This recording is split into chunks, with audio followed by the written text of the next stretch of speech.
You're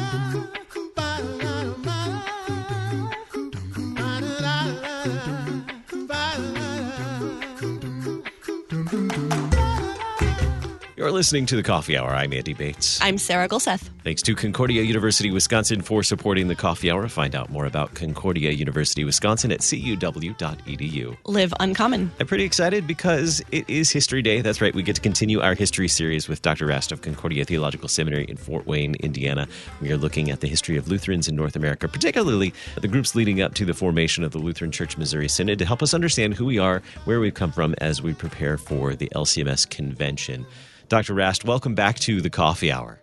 Thank you. It's a delight to be with you. You know, this is really fun for us. I hope it's fun for you, too. We love doing history series because we just get to dig into rich history with the people who've done all the legwork and studied and, have degrees in this so that we can just sit at their feet and learn all the history. So last time we talked, we learned that there were at least 58 synods in North America that had formed from the various Lutheran groups that had immigrated to the states, or to the colonies, really, and then later the states. What were some of those synods, maybe some of the larger ones, that had persisted, or maybe even some of them that didn't persist, but were significant in our history? Yeah.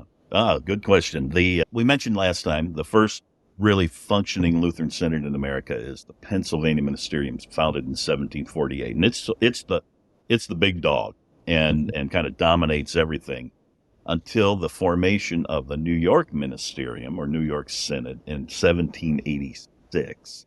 And it's kind of funny, when New York forms itself, Pennsylvania says, you can't do that. And New York says, well, yes, we can. And you can try and stop us, but you're not. It doesn't. This is from the beginning. This is so typical. But anyway, so they formed themselves in 1786, and grudgingly, Pennsylvania finally recognizes them. One of the other things that will happen is, given geographical distance, the North Carolina Synod is founded in 1803. Pennsylvania kind of lets it go. You're so far south, there's so few of you, you're not that big a deal. But then Ohio comes along, and lots of folks are pushing west at this point in time, which is 1813, when it becomes a conference of Pennsylvania. And the Ohioans keep saying back to the leadership of the ministerium, hey, we need help. We need more pastors. We have a lot of folks coming in to this part of the country, and they're not being served at all. And what's happening is they're being drawn off into other church bodies, especially German Methodism, or they're being lost entirely to the faith. They're just giving up the church completely. So help, help, help. And Pennsylvania says, well, we can't. So they say, well, then we're going to take care of this ourselves. Well, no, you can't do that. So how about you form a conference? And they form a conference in 1813. And then they say, you know what? We're doing everything ourselves. Let's just form a synod. So in 1818, the Ohio Synod is formed. In time, you get enough of these. Virginia, Maryland becomes a synod in 1820. Tennessee becomes a synod in 1820.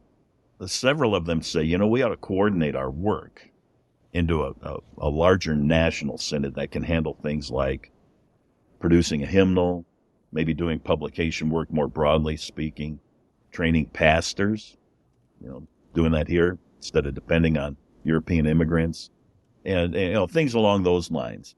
And so in 1820, the first National Lutheran Synod is formed, the General Synod it's called.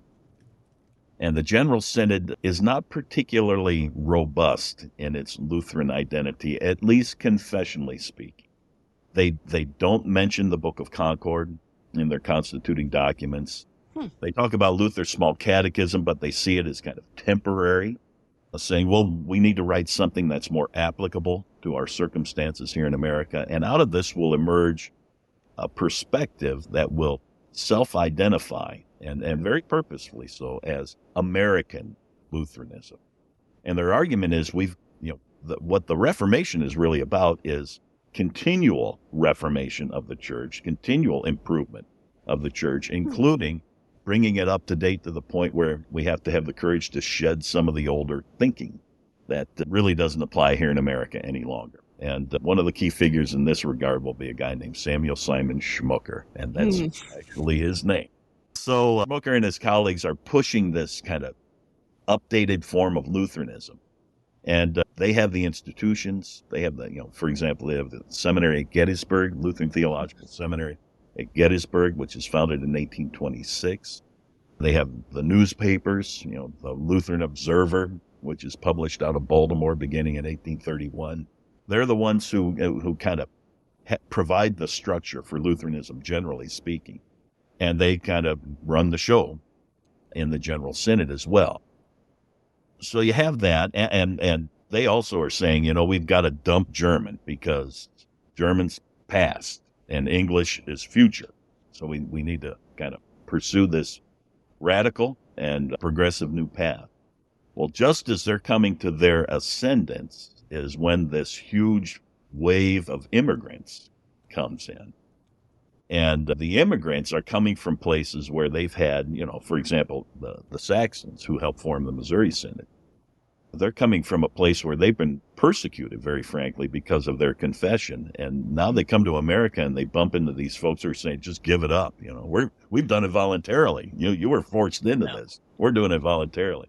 And they're like, nope, ain't going to happen. So you have that kind of tension built in there. Add to that the language question, German versus English, and then with other immigrants, other Scandinavian languages as well. And then just the basic question of geography. And you end up with this explosion of church bodies.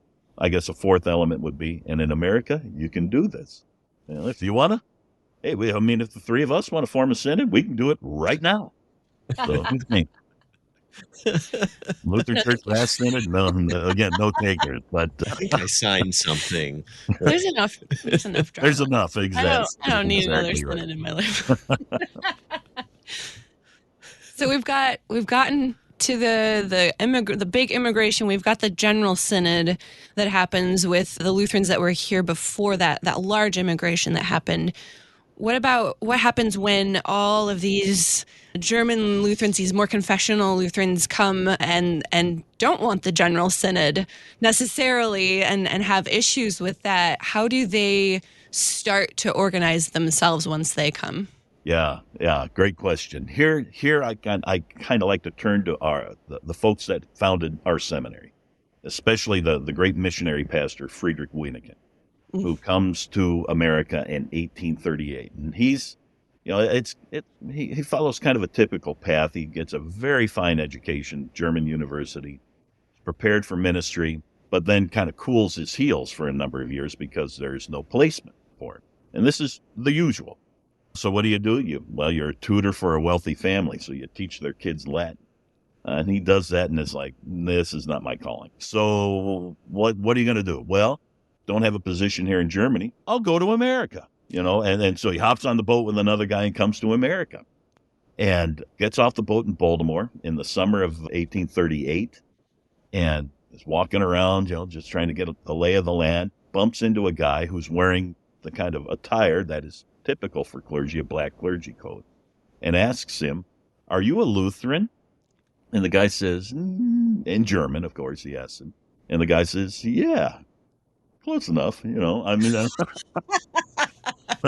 but he's not. He's a Methodist, and he invites Wienecken to church the next weekend. So Wienecken goes to a Methodist service, a German Methodist service in America. Years later, he's asked, "So what did you think about this?" He said, "Well, I honestly didn't know quite what to think, but I knew one thing: it wasn't Lutheran." And so he gets introduced to American denominationalism right off the bat, and it's, you have to ask a lot more questions here in America about people's religious kind of character. You just can't take things for granted. So to make a longer story short, what he ends up doing is he connects with the Pennsylvania Ministerium initially. They say, you need to go out west because that's where all the immigrants are going. That's where all the German speakers are headed. And you need to be a missionary to them, organize them in the congregations. He does, comes to Fort Wayne in the early fall of 1838, and is immediately grabbed by the folks of St. Paul congregation, which is still a vibrant congregation here in Fort Wayne, founded in 1837. Their pastor had died, earlier in the year, in May of 1838, and they're afraid we're not going to get another pastor anytime soon. So when this guy shows up, they're like, "You're our pastor. God sent you here." And he's like, "No, the Pennsylvania ministerium sent me out here to be a missionary. No, God sent you to be our pastor." They let the folks down in Adams County at Zion Friedheim know about this, and he's like, "And you're our pastor too." And Winnikins, I don't think so. I got too much work. Well, long story short, again, he ends up serving both those congregations and a bunch of others in time, as well as doing missionary work. And as he travels around the Northeast Indiana, Northwest Ohio, Southern Michigan, he comes to the conclusion that we have a crisis on our hand. And the crisis is these immigrants are flooding in, and it's just going to become more pronounced. He's smart enough to realize that. These immigrants are flooding in, and they're already doing without spiritual care in any meaningful form. So we need more pastors. We need more congregations, and we need to get these folks organized. So what do you do? Well, he appeals, of course, first back to Pennsylvania, and they kind of fail to come through again. And so he then says, well, I'm going to appeal to Germany. And he gets the ear of a pastor in Franconia named Wilhelm Lea. And Lea says, you know what? We're going to train pastors quickly, well, and send them to America. Well, we're going to train teachers, actually, is what he says originally. But once they finish their training there, they get here to America. They typically find that they're as well trained as other pastors, and so they just end up moving into that realm. So very dynamic, very creative, very adjusting to these unique circumstances in which they find themselves, which maybe aren't always words you'd think of with Germans. Creative, adjusting, flexible. We're learning about the history of Lutherans in North America, particularly the leading up to the formation of the Lutheran Church Missouri Synod with Reverend Dr. Lawrence Rast of Concordia Theological Seminary in Fort Wayne, Indiana. We have more to talk about as we learn our history today here on the Coffee Hour. I'm Andy Bates. I'm Sarah Gulseth.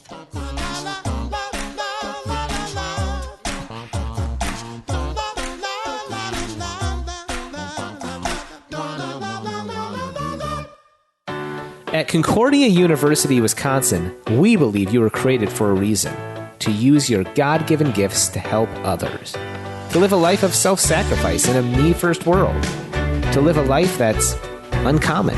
Whether you're taking one of 50-plus online programs or learning with us in person on the shores of Lake Michigan, you'll be equipped to make an uncommon impact. Learn more at cuw.edu. Concordia University, Wisconsin. Live uncommon.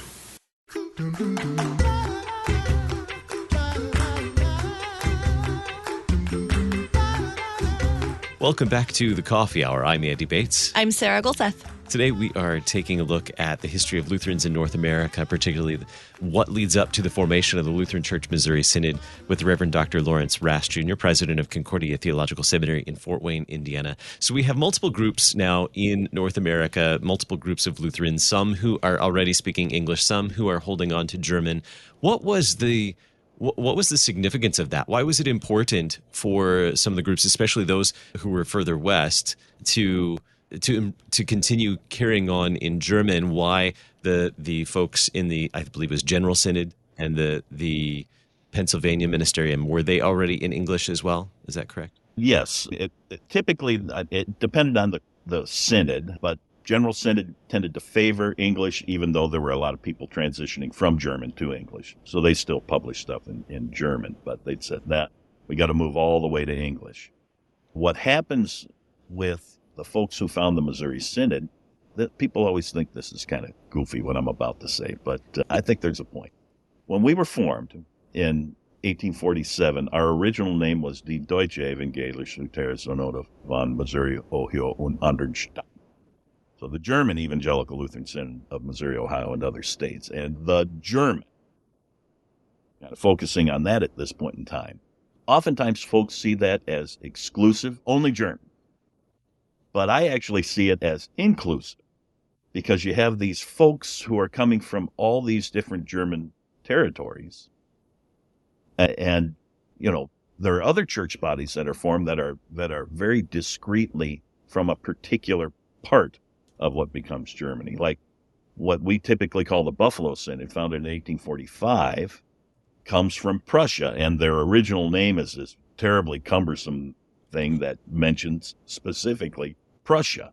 Whereas the Missourians, the folks who have found the Missouri Synod, say Missouri, Ohio, and other states, but lead off with German, and thereby are saying, this is kind of a haven for German speakers, whatever part of Germany they may come from. There's something beyond our Germanness that actually draws us together, or our particular area of Germany that draws us together. And what would that be? Of course, it's our confession, our shared confession, our understanding of the scriptures. So this language issue is kind of driven by that. Now, there are folks, of course, one of the jokes that I regularly hear is the emphasis on German remains very, very strong in the Missouri Synod up through World War I, when suddenly we say, hey, let's do English everywhere all the time. But the emphasis on German, some folks will say, well, that means they didn't think you could be a Lutheran and speak English. And that's not true. In fact, at both of our seminaries, we were training future pastors in English almost from the very beginning, because that's what most folks in America spoke. But there was kind of an intentional outreach to German speakers because of this huge flood of immigration. And the idea was the best way we can serve, given our resources, which of course are limited, is to focus on the German immigrants. There should be others who are focusing on Swedish speakers, Norwegian speakers, English speakers. Later on, there's an English Missouri Synod. But we're going to focus very purposefully and intentionally on the German speakers, because there are so many that if we just try and do everything, we're not going to do any of it well. If we try and do this, we can do this as well as we possibly can. So it's kind of a purposeful decision, in my opinion, on the part of the founders of the Missouri Synod. We're going to focus on German, but that doesn't mean you can't speak English and be a good Lutheran. You can. Granted, now you can't be as clear as you can in German with English, because English is kind of a fuzzy and sloppy language, and German is klar, But so there is a little bit of that kind of thinking going on, but. That was really my next question. I had read or heard in conversations about the German immigrants that one of their concerns in leaving behind the German language and adopting English entirely was that our confessions and teaching might be lost. Some of it might be lost in translation, not entirely, but some of it might be lost. Have you read about that, or is that a topic that's certainly come up in your studies? Absolutely. Absolutely. And it is a concern. And part of what drives that concern is the thinking that we were discussing earlier, where you have these English speakers who are saying, dump the German and just move on. Well, in those cases, the ones who are the strongest advocates for English only are the ones who've lost their confessional identity the most. So in some people's mind, that becomes a cause and effect relationship, whereas I don't think it is. And later on, we say it's obviously not. But some folks reach that conclusion, so that if you speak English, you're going to lose your Lutheranism. The leaders of the Missouri Synod typically don't go that far, but they do certainly prefer German, because we already have this expressed clearly here. I'd fix it if it ain't broke, kind of is the thinking. And I get their point. And with the immigration continuing, where you have these folks just continuing to move in, German speakers continuing to move in, the need is there and the opportunity is there as well. And we kind of think I'll cite Walther here. Walther says it will probably be the case, and Pieper recognizes this too. It will probably be the case in 50 to 100 years, or saying this in the last part of the 1800s, that we'll have to really kind of ramp up our English usage. But it's a long way off. We're going to keep doing this German thing for now. And then World War I happens. And it's like, now we're not going to keep doing this at all. And the transition happens really, really quickly. So there's that interplay and that kind of dynamic at work between those who say, we really want to keep the German. But, of course, their kids start speaking English, and that's the end of it. Yep. Yeah, it's interesting that dynamic of where it holds on. Like, I know in the Walther League, it's German still for a long time, up until World War I as well. So like pockets where things just kind of hang on, that they wanted to preserve that culture in their Lutheranism and in these groups of people, that these organizations that they have. So we've talked about the language. What were some other things in the landscape that these churches and these pastors, these missionaries who were going around all these, the pioneer lands, what were some of the other factors that led up to these churches forming what we now know as LCMS? Yeah. I'll go back to my buddy Winnikin again, who writes a little pamphlet called in English translation called The Distress of the German Lutherans in North America. This is 1841, so 6 years before the Synod is formed. And his primary audience for this are Lutherans back in the German states. And it does get a lot of interest. This is one of the things that really gets Wilhelm Leah fired up when he reads through this, where Winnikin, after only 3 years, let me just stop there and kind of insert something. Oftentimes we think, these Germans were isolationist. They were removing themselves from any kind of interaction with other cultures, especially English-speaking culture. Not true. Winnikin's right in the heart of it, and he's recognizing it right away, and he interprets it for his readers in this particular little pamphlet. And he talks about a couple of things. One is the threat of German Methodism. These Methodist circuit riders are everywhere. Mm-hmm. And so we've got to do something, or we're going to lose all these folks to the Methodist Church. But worse, the only Lutherans they're going to come into contact with are these General Synod Lutherans, and they're worse than the Methodists, So, we've got to do something. We read it and go, oh boy, that's pretty. Just know the Methodists were also saying the same things about the Lutherans. These Lutherans are terrible. We got to do something about them. So a lot of denominational rivalry going on at this point in time. But so he talks about the religious situation, and he shows that he's very aware of these different confessional perspectives with respect to what Lutheranism is and is about, and as well as kind of Christianity more generally speaking with the other traditions. But he then also talks about and almost every European says this, all Americans are interested in is making money. That's the only, so some things never change, right? But, that's all they ever talk about. How am I going to get ahead? How am I going to make some more bucks? This sort of thing. And so he talks about that. What that does, of course, is particularly when you're carving out a new life for yourself on the frontier, having to cut down all these huge trees and try and start planting your crops and develop the farm. So they don't have any time to go to church. Even if there were a church around and a pastor around, they don't go because they're too busy working and trying to get ahead. So, he identifies that as well as one of the really significant challenges. And so his solution, you got to make the church accessible. And that means if they can't come to us, we have to go to them. And so you have this, what will be called inner mission. So it's a sense of doing mission work, but it's inner, that is interior to the American states. And it's, again, very, very purposeful.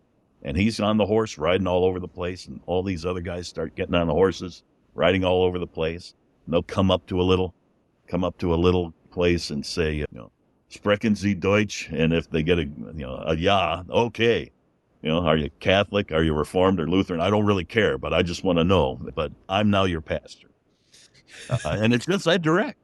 Just that direct. I'm now your pastor. I'm going to be taking care of you. And oftentimes folks say, great, terrific, and that's how they end up coming into the church. So there's this very purposeful, intentional kind of mission activity. We call it probably evangelistic activity today, but they're all about this at every point, and that predates the Missouri Synod and will be a huge component of the Missouri Synod once it's formed. Now, the missionaries, pastors who were taking horse from place to place, is that where we get the circuit rider concept? It's actually been going on for more than 100 years at this point in other denominations.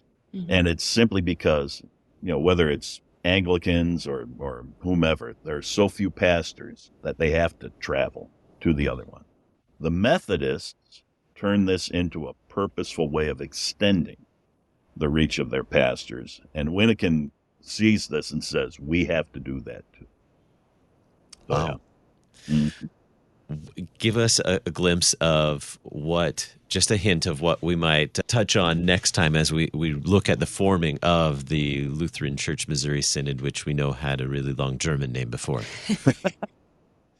Well, we need to talk about the Saxon founders and that whole component in the formation of the Missouri Synod. And we know a little bit about that living here in the Midwest and the Saxon Lutheran Memorial here in Perry County, Missouri as well. We are digging into history, and with Dr. Rast at Concordia Theological Seminary in Fort Wayne. We'll continue the conversation next week as we prepare for the LCMS convention. Thanks for joining us on the Coffee Hour today, Dr. Rast. Thank you. It's great to be with you. You've been listening to the Coffee Hour. I'm Andy Bates. I'm Sarah Golseth. The Coffee Hour with Andy and Sarah is a production of KFUO. To support the Coffee Hour and KFUO Radio, visit KFUO.org. You can also text KFUO to 41444 or send an email to gifts@KFUO.org. And you can call us at 800-844-0524. KFUO. Christ for you, anytime, anywhere.